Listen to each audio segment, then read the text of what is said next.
welcome back to Like the Way You Drink. Yep. So we're just going to have an old-fashioned broadcast today, huh? Yep, good old-fashioned broadcast. There's a couple of different, some like Woodford Reserve, they do their old-fashioned week in November, but there is an old-fashioned week going on with Elijah Craig. They're the primary ones that are doing it across the U.S., and they're doing it to promote and help. So one is to promote the beauty of an old-fashioned, which is such a simple drink. You got some bourbon, you got some bitters, you got some simple syrup, and you then garnish with a cherry. So that's why I brought Woodford out. So that is the traditional way of doing an old-fashioned.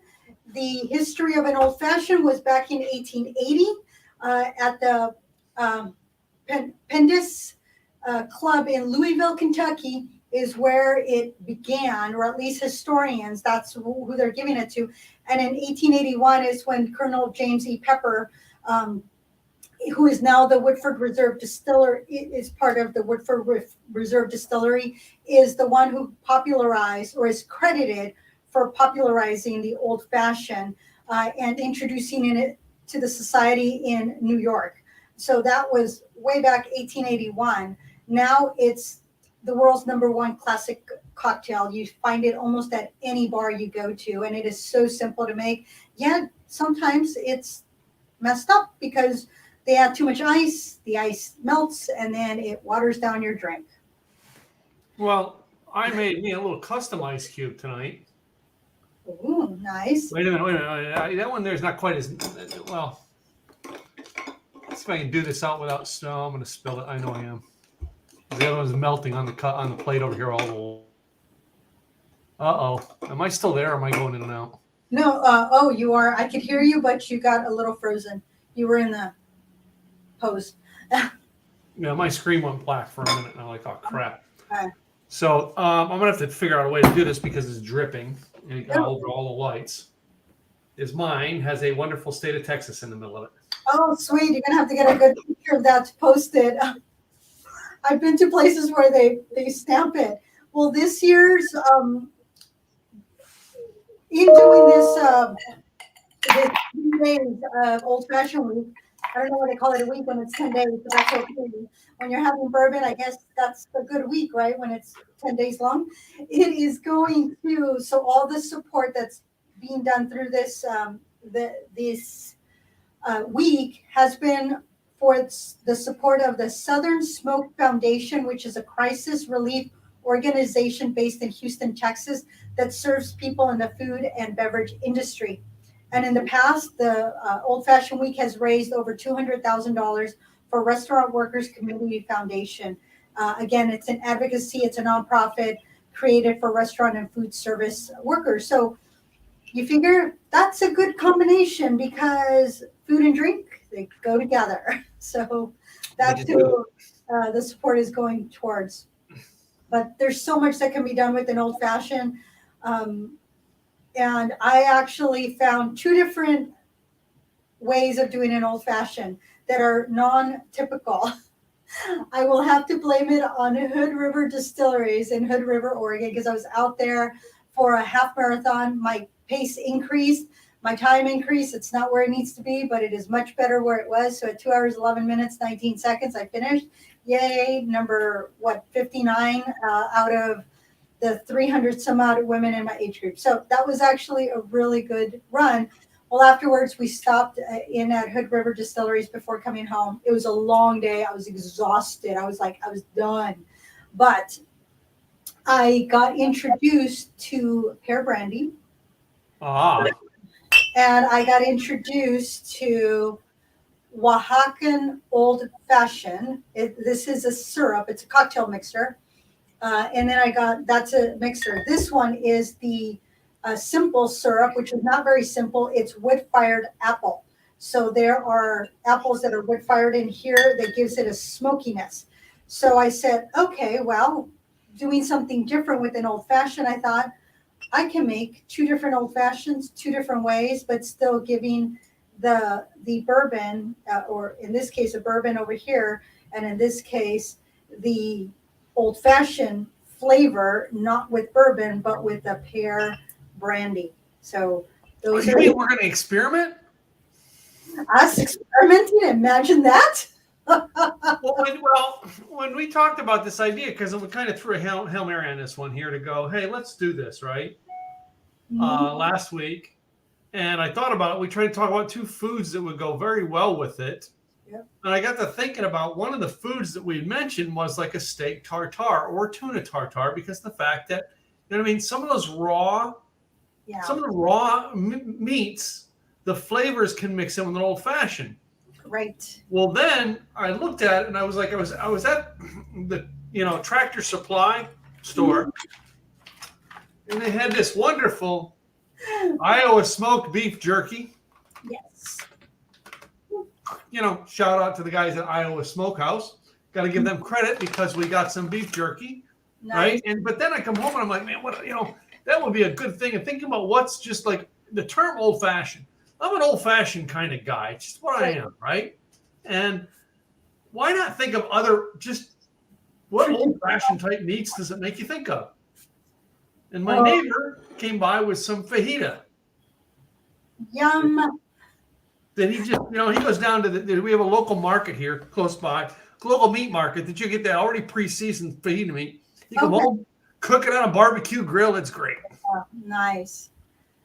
So he brings some of that over. And then I went and got like a little poke bowl. Love it. I was going to get like just some sushi, just some raw sushi is what I should have got. So yeah, yours was far better than mine. So. Well, this and I did throw, because you had said, so I added the Oberto's beef jerky, but then I also added, because with poke, you can do a lot with poke also. I added seaweed because one of the pokies I bought at Zupan's Market, and the one that I made with, of course, sushi grade tuna. It says you can add seaweed to it. So I have these roasted seaweed that I added to the side, but I also added green onions as well as cilantro in there, and some cucumber, and then of course the avocado on the side and some ginger. And you can add quinoa to poke. You can add quite a few different things to poke just to give it a different flavor. And then of course my orange slices, because that's going to go into one of the old fashioned. And there is the ability, one of the things that you can do with an old fashioned is, besides just twisting the pith to get the oils out, to really get the flavor, is to, and I didn't bring it actually, but you light it. And so while you're lighting it, it really gets the oils out, and then you drop it in there. So you get a little bit of smokiness, but you also get the oils that are just coming out. They're oozing out of the skin of the orange. So I'm not doing that because I didn't bring my lighter. But, I have my little wheels for decoration. So that's what I have to get this started. So what did you come up with? What are the recipes you come up with? Because I went to a basic. Mm-hmm. All right. And I went to All Recipes, the website All Recipes, to get mine. And they just call for, simple syrup. They say water, bitters, Right. Ice cube. I think it is a big thing to have the big ice cube in them. Oh, yeah. Oh, big difference in an old fashioned when you do it with this big ice cube, by the way. The only thing it says put in a maraschino cherry they didn't have. I didn't have any maraschino cherries. And had I done an inventory look before I went to the grocery store, I would have picked them up. The grocery store is 7 miles away, so it's a long distance for me. Right. And I have had old fashions that don't have a cherry for the most part. 99% of the time they do, but once in a while they don't. And it's okay. It's still good, especially if you're using a really good bourbon. But this one time I ordered an old fashioned, and I'm like tasting it, and I'm like, this is not tasting right. And so I was sitting at the restaurant, not at the bar. And so I said, I've had your old fashioned here before and I really like it, but this one is not tasting good. And they're like, oh, well, we put the 2 ounces. I said, I don't care what you put in it. It does not taste the same. Well, it's because they added a ton of ice, and it was like crushed ice. So it just diluted my drink. It was very disappointing. Next time I remember to order it with the big cube, which made a world of difference. But Yeah, I've got to learn to stir. I watched a bartender sit and stir one night, and I wish I could be that good. Do you remember the one that I made last? I think it was around Christmas time last year. That I made um, a what was it? It was the oh gosh, was it the maple? Did I put? Remember when I did the maple one? yep. So I'm getting down to stirring. All right, to be able to get stirring the simple syrup in. There we go. All right, there you go. So I'm going to make this one first, and then I'll make this one second, because this one, there's a whole history behind this one. But with this one, got to Hood River Distilleries. They had a tasting. I did not feel like was it 2:00 at that point? I just did not feel like having hard liquor. It just was not tasting good. I had just had a good lunch that they fed me through Breakaway Productions. They put on a lot of great races. There was over 1,000 runners there. It was just amazing, half marathon. So being in Hood River, had to drive by because I'd never been there. And so checked out Hood River Distilleries, and Clear Creek Distillery is part of Hood River Distilleries. They were purchased back in, they weren't purchased 1985, but that's when Clear Creek Distilleries was founded in 1985, because their thought was use all the local bounty of the Pacific Northwest. And so that's where this one comes from Clear Creek Distillery. They used and sourced all locally, but they used the old world European style of distilling. But they started by using the Oregon countryside and became the first craft distillers in the United States, or one of, not the first, but one of the first. And so the brandies, because they have apple brandy, they have other brandies, and then the pear brandy, but it's about keeping it clear, and they're bone dry, and they're bottled at about 80 proof. I don't remember if I saw the proof on this one. 80 proof, 40% alcohol by volume. And in Europe, usually these are in between meals, just to digest. So that is how these are drank in Europe. And they're usually very intense in the flavor. When I tasted this one, because they gave me a tasting of it, they had said it was pear in 3D. And it was like, okay, they're like, you'll see what that means. When I took the sip of it out of one little, I was like, you could smell the pear, but once you tasted it, your entire mouth just went pear. And it was like, whoa, it was a delicious flavor. They use only pure Pacific Northwest grown fruit, and the flagship of the Pear Brandy takes 20 pounds of pears to make a 750 milliliter bottle. 20 pounds of pears. One of these big bottles, what they do is that they actually insert the bottle into where the pear is going to grow, and they literally grow the pear in the bottle. Really? So, yeah. So they put the pear. It's amazing that each of these stems that's going to grow a pear has, it's this whole process they have. So then they have this big bottle with the pear inside of it. It is absolutely beautiful. I figured, I'm not sure how much I'm going to like the pear brandy. I ended up with the smaller one, but the big bottle does have a pear in it, which is awesome. And it's won a lot of accolades. So this particular one here is going to be the Old Orchard Old Fashioned. But the other one that I was tasting was this one, which is wood-fired apples that are used to make this syrup. And so this particular one is a smoky Old Fashioned. And it's smoky because instead of using your traditional simple syrup, we are using a wood-fired syrup instead. So it's going to be the bourbon, the simple syrup, the aromatic bitters, and then we're still going to do the orange at the bottom in order to mash it up, saturate the bitters, then add the syrup and muddle it in until it's a paste. And then the last thing that's added is the bourbon and the ice, and then stir until diluted. So that is going to be my first one. It's going to be a smoky Old Fashioned. Tell us about yours. What did you do with yours? So I did just, again, I went with our simple recipes because I wanted to make this a simple drink. Probably because my branding's simple, easy. Anyway, I'm a simple guy. What can I say? Yep. On the website, all recipes. This is they give you what they call the ingredients for a very classic old fashioned. Okay, very classic as opposed Very to classic. All right, it's just a little bit of simple syrup. They say 2 teaspoons. Yeah, I'm going to measure that out. A teaspoon of water. Yeah, I'm going to measure it. Why add more water to my alcohol? I don't know. 2 dashes of the bitters. Cup of 1 ice cube. A little jigger of bourbon, a slice of orange, and a cherry. Okay. For me, all I did was I put the simple syrup in there and the waters and the whiskey. I kind of stirred it around quite a bit. You see me doing the stirring to combine it with the thing or with the ice cube in there. And then I have some sliced up pieces. I had like full slices of orange here. I just chopped one in half and really squirted it into there and dropped it in. And I still shook it a little bit more.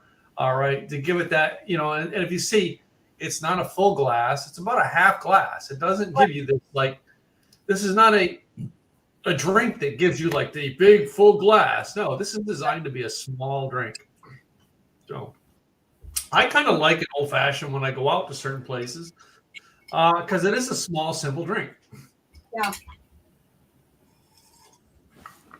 And so you put your big old. Get your big old cube. Now, different places that I've gone that I've had an old fashioned that have been memorable is a lot of places are doing this new smoking technique where they basically, smoke the glass or smoke the ice or whatever it is. There's a million different combinations of doing it, but you've seen it in restaurants. They bring it to you, they lift the glass, and it's things like smoke, and it's all the smoke from what was being burned inside is now infused into the drink. I had one of those at a place in Plano. Right? I think it was at the Kona Grill in Plano. I can't remember where it was, but I thought that one was a pretty good one because of the fact that smoke infused. When you take a little bit of your ashes and give that smokiness to it, kind of like you're doing with your apple. Yeah. No. So there's the drink.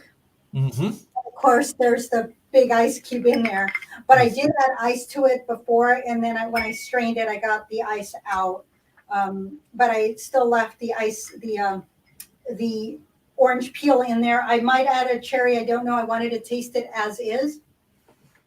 Yeah. Ooh, a little bit sweeter than I anticipated it to be. Yeah. I think it was a little bit sweeter. I think I would put a little bit less or a little bit more bitters in there.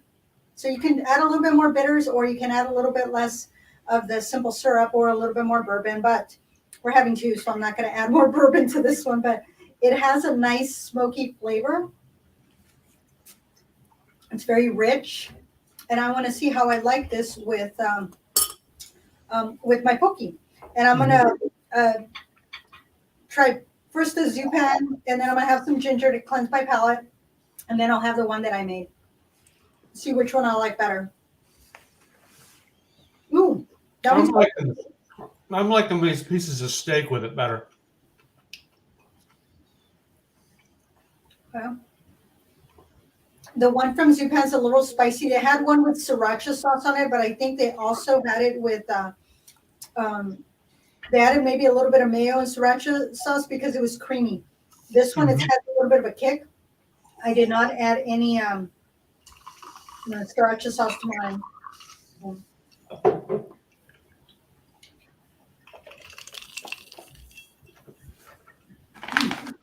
I gotta say that to me, it could be the seafood pokey thing that I got at the store, just not a match for it to me. I probably would have liked some raw sushi. Probably would have been better. Some raw tuna. See, I like this combination of the pokey with the cilantro, the onions, and the avocado. That went very nicely. I like that. The textures of it, they just blended beautifully. Now mine is a little bit sweeter. So I think that's also part of it.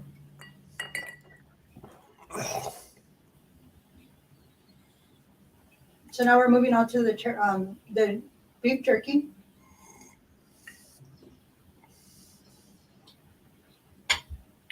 Oh wow! I'm saying, I think to me, the old fashions are just better with it. Maybe because it's an American drink. Yeah, the beef jerky goes very well. It just that smokiness, Well, I think, goes very well. again, it's a Midwestern drink. It came out of Kentucky. What is the center of the country known for in America? Beef. Beef production. All right. Mm, I didn't care for it with the seaweed, but definitely I did like it with the beef jerky, as well as the poke that I made that's not spicy with the avocado. I do have pieces of avocado here. Try a little separate with the avocado.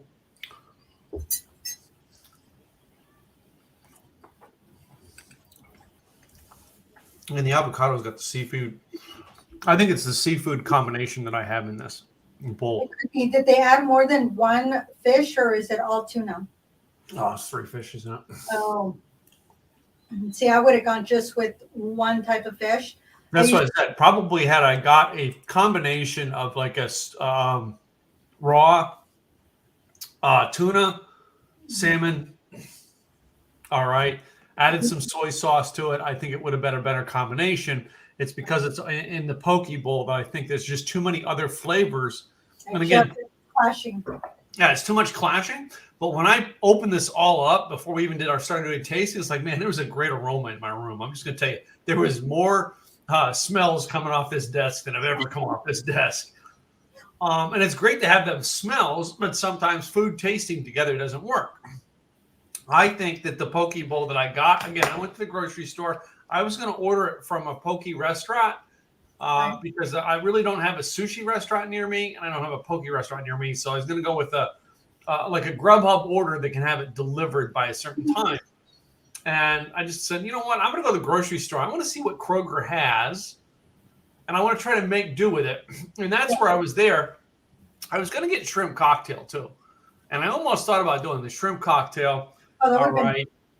Tuna, beef. All right. So they're like just simplistic and raw as opposed to the combination. I think the poke bowl is because I got a simplistic version of the old fashioned.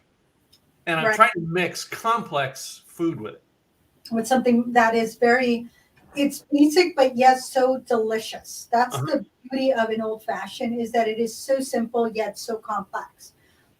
So I truly liked it. I ended up using Four Roses bourbon. This is a Kentucky straight bourbon whiskey. She'll put the Four Roses up there. I think I've had that one too. Yeah. Four Roses. I had it one time with Four Roses, and I really liked it.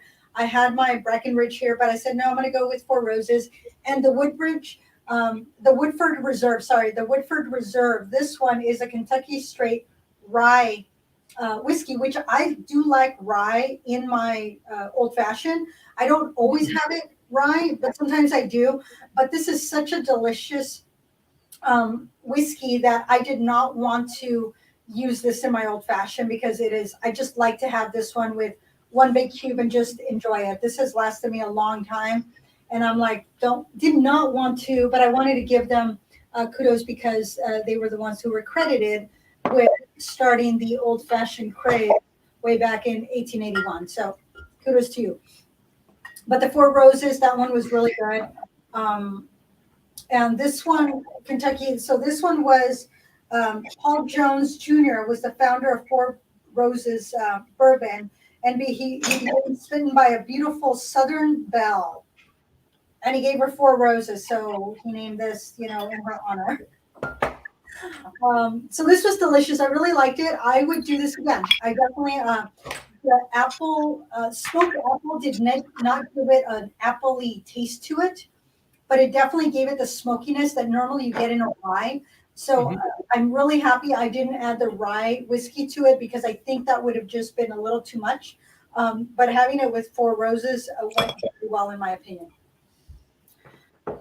Okay, I'm going to do another thing here, because I don't have another bourbon, but I actually have another whiskey. Okay. That I'm going to combine it and make it with, just because I want to try it. Okay. So Well, you start doing that. So being at Hood River Distilleries, I'm looking at their recipe, and I kept the recipe cards because I'm like, oh my goodness, there's a lot of good stuff here. And the recipe cards are change every month. The other beauty about going to the distilleries in Oregon is that if you go to the local liquor store, you can find the same thing for the same price as you do there. So that's the one beauty. But at the same time, you're like, oh, well, shouldn't I be able to get it cheaper? Well, I think it's not that you're getting it cheaper, you're just not getting it more expensive when you're closer to home, because that's a 2-hour trip for me. But usually though, when I go, some of the best, liquors, wines that I get are from a distillery. All right. It's great because with this podcast, we get to tell the stories of what we find along the way. right. Did I just try to put the wrong one in the The cover, the lid, I know I got the right one for that bottle, and it's just tight. Anyway, because one of the stories that we find along the way where you went to yours is we were on our vacation in July. We stopped by Boot Hill Distillery in Dodge City, Kansas. right. And they have, I'm making this other one here with their straight wheat whiskey was one of the bottles. I think I got a couple bottles of this because I really like this. I like this over their bourbon. And you know how much of a bourbon guy I am. So, well, should I measure it or just pour in the glass? Come on. Well, if you know your glass, you don't have to measure. I don't, because of the fact that I'm using a different glass, not my Oh, typical. if you know your glass, a lot of times you know how to eyeball it. You don't always have to measure, and if you're at home, then you don't have to worry about it. If you're out and about, that's a completely different story. But if you are at home and you know your glasses, just eyeball it before you add the ice. You know where it is. Are you going to cover the ice cube? Or are you not going to cover the ice cube? How much liquor is it? You can go from there. With Hood River Distilleries, they only give you 5 half-ounce pours per day per person. Well, I think most distilleries, that's a law. Most states. Yeah, they have to follow very strictly. I do remember the first time we ever. All right, so this is where you go with a partner. Just saying, we've got this down, Gwen and I. When you go with a partner and you go to a distillery, you can only taste the 5. Uh-huh. She gets 5, you get 5, and you get to taste each other's. Great idea. Cheers. Cheers. Yeah. So this one here is with the straight wheat whiskey from Boot Hill. Okay. So, how'd you like it? Did you like this one better than the other one? Brings the orange more to life. Oh, I think it's because it's a straight wheat whiskey as opposed to your bourbons are going to have more of a corn. right. That's I why. will sometimes add not only the aromatic bitters, but I'll also add orange bitters, especially if I have no orange. I added orange bitters to mine, by the way. I didn't do aromatics. I did orange. Okay, and you can do that. It just depends on your preference. I went with the aromatic because I was doing something different. If I had been doing simple syrup, I probably would have done the orange bitters. And if I have no orange, I will definitely use orange bitters because I want that little bit of orange in there. And I will say one of the times I had no orange bitters, but I also had no orange. And I'm like, but I need the orange. And Sean's mom had the there's a very popular in the oils. Mm-hmm.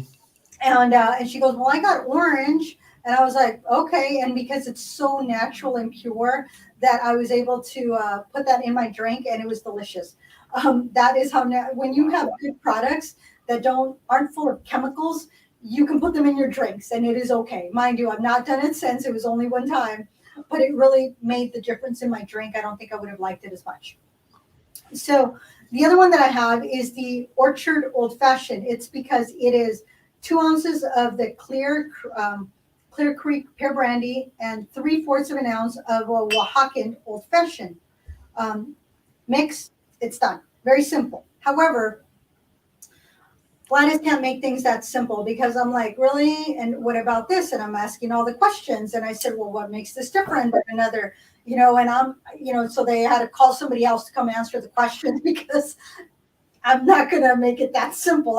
There has to be something behind it. Well, part of this Oaxacan Old Fashioned is that it has made with cocoa fine. So there is chocolate in this one, besides all the spices that would go into an Old Fashioned that you get from a bourbon, a good bourbon, and the bitters, all that complexity is in here plus chocolate.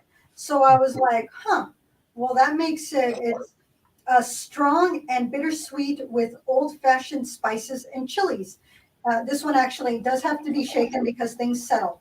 But then, of course, I had to go back and look for Oaxacan Old Fashioned because it's not that simple. Again, this is Gladys speaking. So while I'm there, I start doing some research, which I then finished once I got home because it was a long day.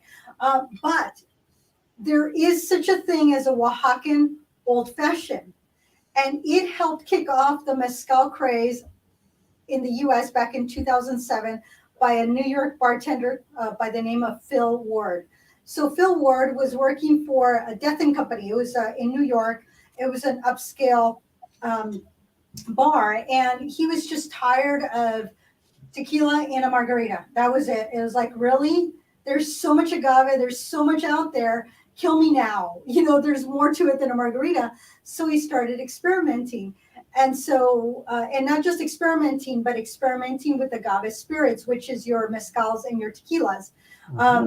And he realized that you can really take the blanco tequilas and replace anything that you make a gin or vodka with. So a Bloody Mary, instead of vodka, you can add gin or you can add tequila. Yeah. Or mezcal. Or moonshine. Or moonshine. I've actually done, that's how I learned to do a Bloody Mary with moonshine. And it's going to taste delicious because it's going to have that smoky flavor. It's going to have a different flavor to it. If you have... Yeah, it's going to accent the flavor of your alcohol. Right. And where do you want to accent it? Like when we're eating this, the meat is going to give it a different accent than the fish, and fish with spice, it's going to give it a different accent. There's times that we tell you all, oh yeah, I tasted the orange, or I tasted the smokiness, or oh, it just did not go. And it's because of that combination. You can have a tequila that's reposado, the ones that have been aged in barrels.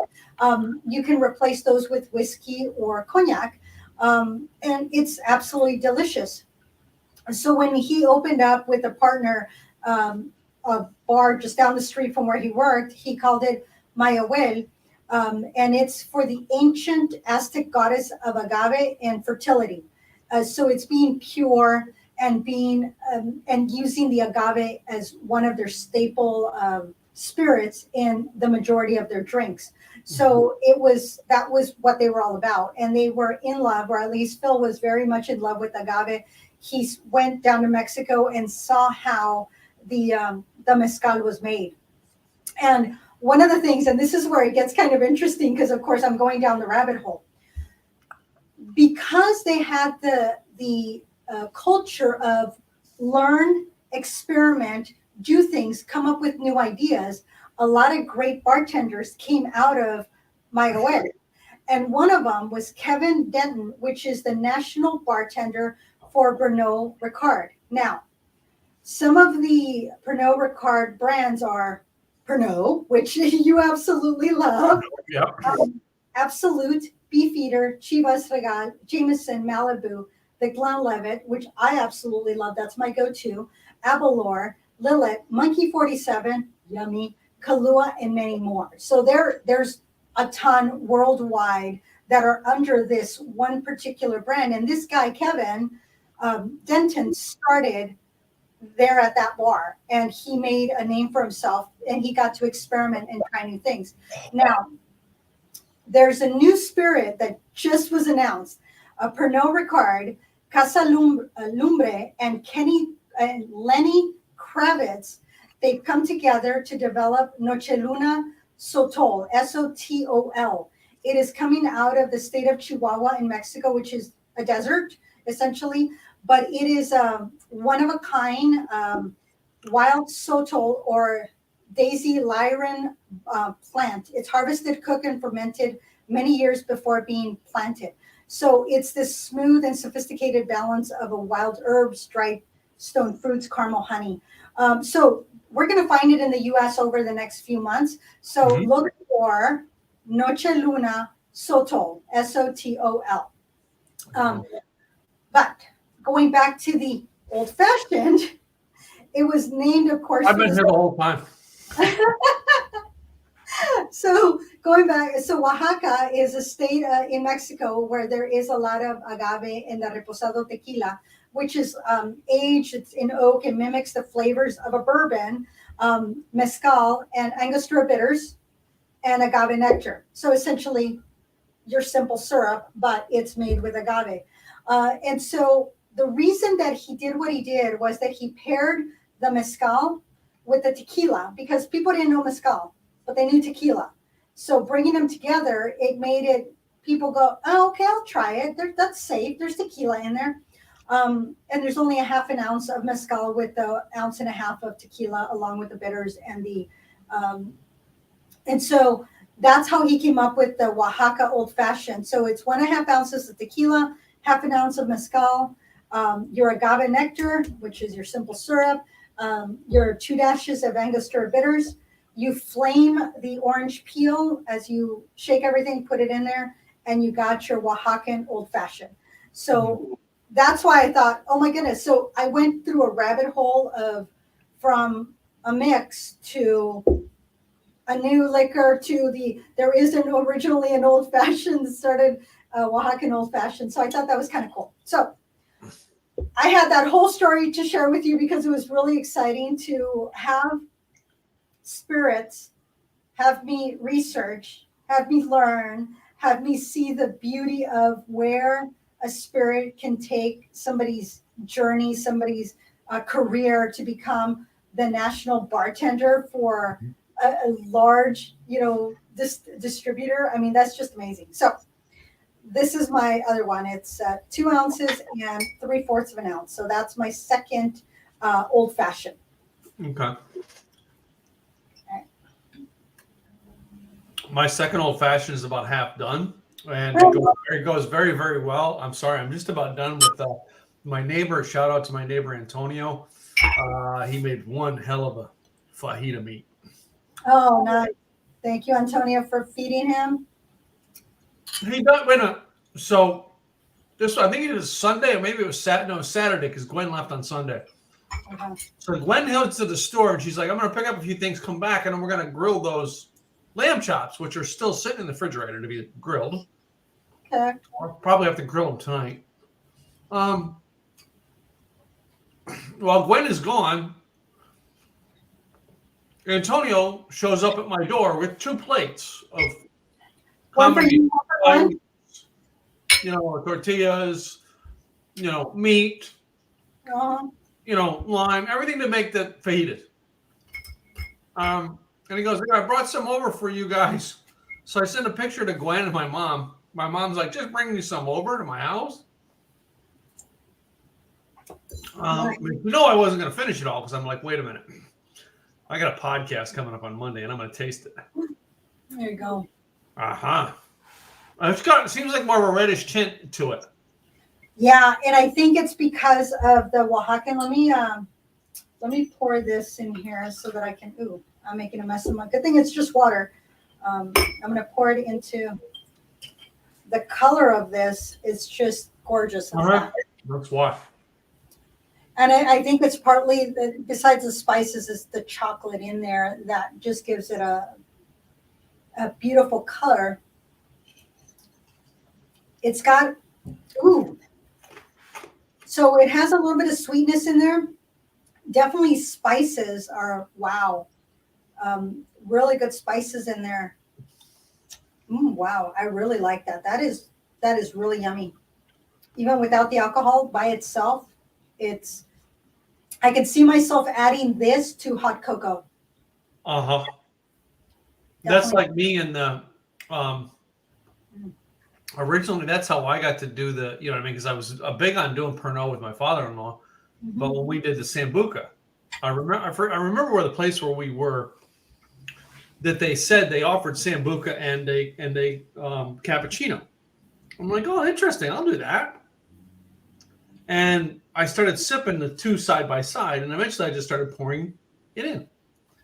To where Gwen and I, on some Saturdays, we take a flask of Sambuca to Starbucks with us. There you go. And we just add it to our drink. Make it yummy. Make it yummy. So it's our little treat at Starbucks. So, this is a great tribute this week to the old fashioned because it is my favorite drink. All right. And it's not like, for years I was a martini guy. I love drinking a good dirty martini out at a bar. But now when I go out to a restaurant, I don't want a dirty martini. Yep. If I see an old fashioned on the menu, depending on what I'm eating, I do have to say that. Depending on what I'm eating, I'll get an old fashioned to go with it. So. Well, sometimes depending on where I'm going, and I might have an old fashioned before dinner. And then, as we're waiting and then we sit down, then I might drink water with dinner, depending, or maybe, a tea or wine, whatever it may be. But sometimes it's just having the old fashioned, relax ahead of time with an appetizer. This is a very relaxing, chill drink for me. That's my thought on this. Now I did go one place one night that didn't have an old fashioned, but I decided to substitute. All right. And I remember saying to the bartender, I'll have a Dr. Pepper to drink. Well, my server, I'll have a Dr. Pepper to drink, but I also want, a bourbon. I want them separately, by the way. I don't want them in the same cup. Right. Because Dr. Pepper mixes very well with bourbon also. Right. As I would drink, usually when I was on the road speaking, I would drink, Dr. Pepper or ginger ale with bourbon. Yeah. Yeah. I love it. I've made fresh ginger ale myself. Yeah, that's why I keep a good real sugar ginger ale here in the house, and every now and then that's what I mix in I just mix some of that in with some bourbon, and it's just it's different.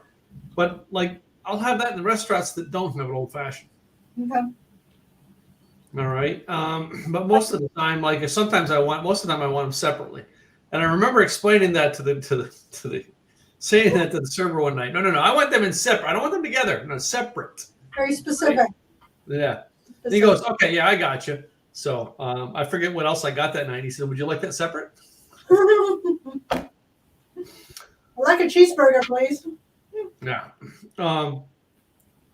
I did have for lunch today, I had a hamburger, which, by the way, one of the things we did this weekend, we have a here in since we live out close out to the country, there's two things that we went to look up this weekend, and they were, there's a farm and home store or a farm and ranch store, and then there's Tractor Supply, which is basically they're a farmer's Ace Hardware store, is what they are, right?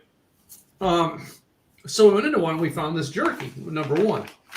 Number two, we found, but I didn't have it in here. It's still in the bedroom, is my new cowboy hat. But anyway.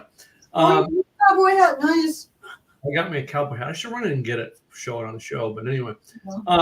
But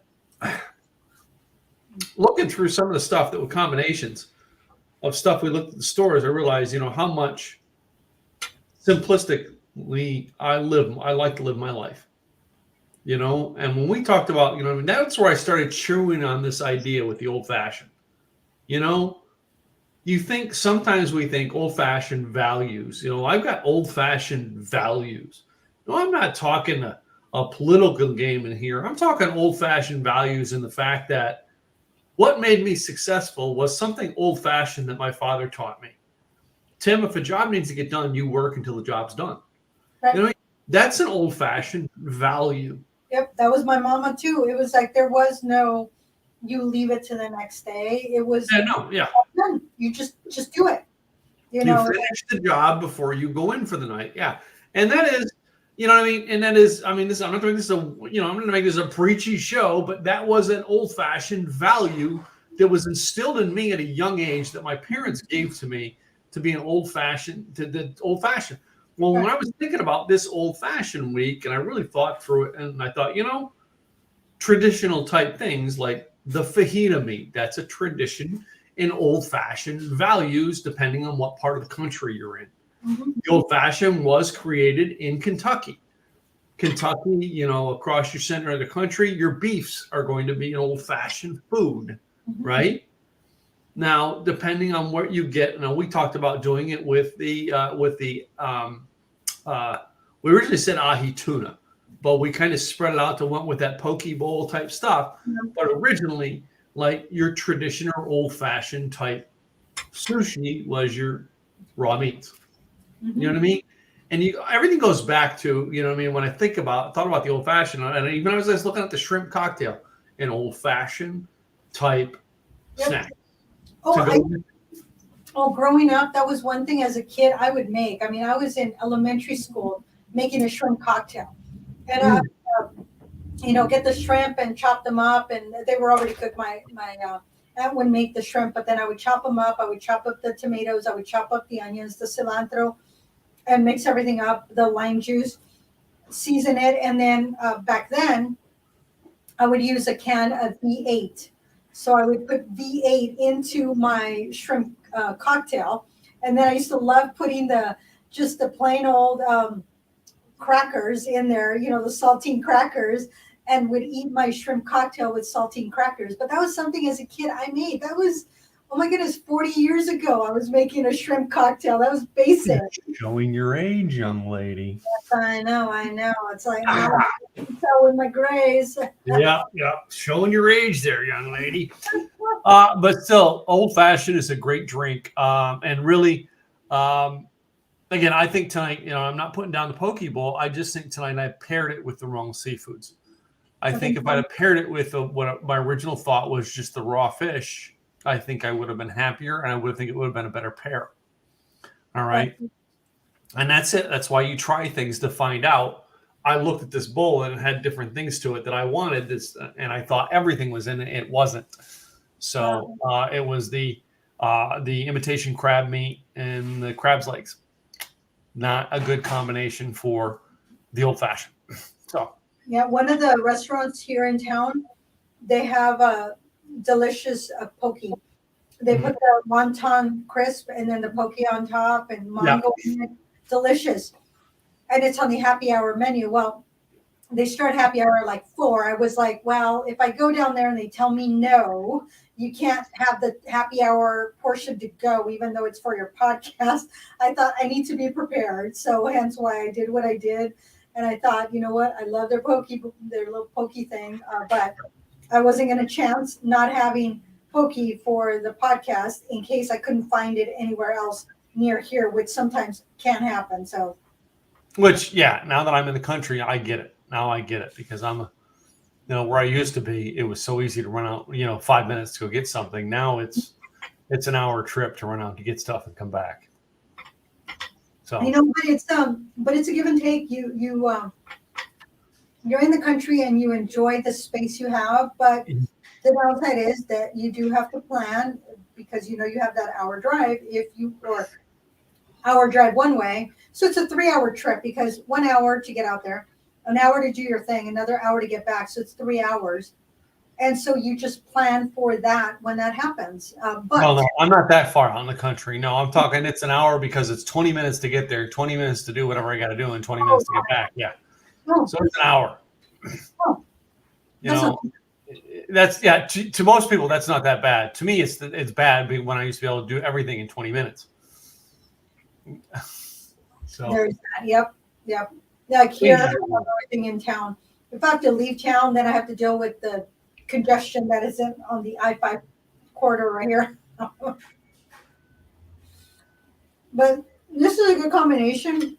I am so glad I tried something new. This was definitely new to me.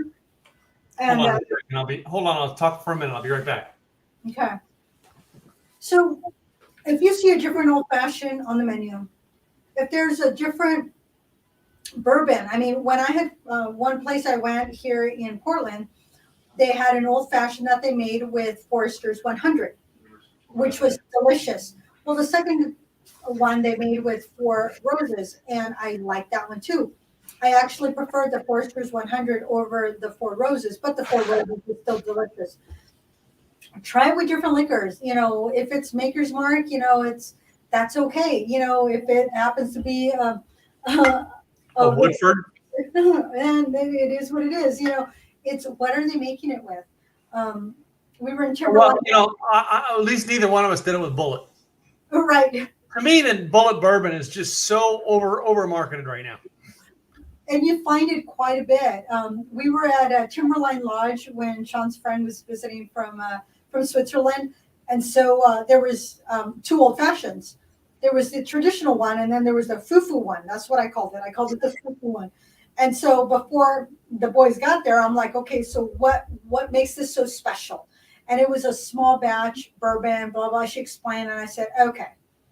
So I'm like, we're gonna have 2 traditional and 1 fufu one. She laughed when I called it fufu. And so Martin got the upscale old fashioned because he does like really nice bourbons and whiskey. So I wanted him to have something special. But yeah, it was like $10 more expensive than your traditional old fashioned. So if you are going to splurge, make sure that you ask if you are budget conscious on it. But try different bourbons, see what you like. Mm-hmm. And a great way to see what you like is through an old fashioned. Yeah. So a great way to find out is I like to go to places and taste their bourbon. It's a great way. Just saying. Anyway, but all right. Well, I love this week because it was really it was a sidekick from what we were planning on doing because of the fact that it was Old Fashioned Week. We were able to actually catch something that complied with the calendar to comply with our show. Once in a while. And you know, it was about a year ago we started this show, so it'll be a year November. Yeah. So it's about almost a year that we come up with. It was a year ago when we were talking about the idea and putting it all together. And our first show was in November, and then we've been continuing it ever since. All right. And we just seem to come up with different ideas every week. Old Fashioned was a pretty good idea. And Old Fashioned was always a good idea. Yeah. Sometimes that's just what we got to go with. You know, go back to basics. Go back to basics. What it means. So 2 ingredients. There you go. Yeah. Sometimes going back to the basics will help you find something new. Exactly. It gets you down to a rabbit hole as you're researching, as you're asking the questions, as you're finding out. It's exciting. It can be so much fun. I mean, to find out there's a new spirit coming out, it's like, I'll be on the lookout for that. I'm going to be calling my liquor store and going, hey, as soon as we can get it, you call me. And that's the thing about being friends with, the liquor stores. They will call you and let you know when it's in. I speaking of liquor being introduced, you weren't part of Craig's mastermind when Bonnie Luby, and I think her husband's name's Mike. They have a place in Guam that they actually had this drink they mixed in house that he made it called Nuke Waste. Did you see that? I did not. Okay, yeah, he brought some of it to a mastermind one time for us to taste. Was it good? It was good, yeah. But now, I mean, it's been probably 6-7 years. I'll bet you that stuff's out further in the marketplace. Oh, we'll have we to. Should get it. We should send a little message to him because they were in the mastermind with Craig to get him to send us bottles. There you go. Just saying. Just saying, y'all. Yeah. Trying something new. You might be introduced to something completely different. Why not? That's what we're here for, to bring. Until we can get these founders of these distilleries to come on the podcast with us. Right. We just need to start asking. I think we've been around long enough where we have a following. And talking about following, please subscribe to our YouTube. Please go to our YouTube channel, Like the Way You Drink podcast on YouTube. Subscribe. We need at least 100 subscribers. There is we will be giving away a trip, a vacation, if you will. Once we hit 100 subscribers, one of you will win it. So there's still that opportunity. So make sure you subscribe to our YouTube channel. Yeah. You'll be able to find us at timgillette.com/LadyG and Mr. T YouTube. Look at this guy. Who's this guy? I know, right? Is falling behind here? Yeah. Come on, mister. It was delicious. Hey, Robert came by to visit us. So did Sean. So Well, we've we're had going, quite a few good guests in here today. I've seen them popping in and out. So anyway, it's been a great week. I'm glad we did this. I'm glad we did this here this week, old fashioned, because it did. Like I said, sometimes going back to something classic really does open your eyes to something new. All right, and it did me, and it gave me an eye opener on my old fashioned values and how they've sculpted me to be the success I am. there you go. And then next week I think we go back to ciders. You know what? I don't even. Wait a minute. I gotta pull up our paper because I don't even have it. I didn't pull it out this time, but I think because we pushed everything out 1 week, just so that we can have Old Fashioned Week this week. You still got time to celebrate. Go to your favorite bar, ask for an old fashioned. Try to mix one yourself. You can buy sometimes the bitters. You can find some not too expensive. Maybe they'll have some smaller ones than this, but the bitters is going to be an expense. The simple syrup, you can make this yourself, 2-to-1 ratio, sugar, water. If you don't have bitters, and you know what, just add orange in there. Just squeeze a little bit of orange. Get your maraschino cherries. You don't have to go out and splurge on Luxardo. You can just get the ones that you find at the store. And if you have to get a small little taster bourbon, do that. You don't have to get a whole bottle. Just get a little taster. Yeah. Next week we do a bourbon pumpkin punch. Bourbon pumpkin punch. I know we're into fall. We got to do fall stuff. Well, yeah, it's fall. It's a kind of a bourbon pumpkin thing, kind of a fall thing, yeah. Mm-hmm. So absolutely, it'll be good. You can try it out if y'all are interested. Come by next week and find out what it is. There you go. You might want to make them. All right, before we close, tell them about you and your business so they can find you. Gladys Boutwell, Insurance by Design. You can go to insurancedesignpros.com. I help small businesses with their employee benefits. I am primarily in Oregon, Washington, and California. Check me out. And if you're outside those states, guess what? I can still answer your questions, and I will find you a local broker that will take really good care of you. And this is my co-host. Hey, it's Tim Gillette, Simple Easy Marketing. Go to Simple Easy Events and timgillette.com. Well, simpleeasyevents.com or timgillette.com will take you to the same page right now. All right, and find a little bit more about me and how I help you make your message simple, get your market out there in an easy way, and make clients attractive to you faster. Anyway, it's been fun. We do this drinking podcast every Monday night. All right, and it is sponsored by both Gladys and I putting together, as well as us sharing what we love about drinking. That's right. Hope to see you next week. All right, guys, have a good week. Take care, man.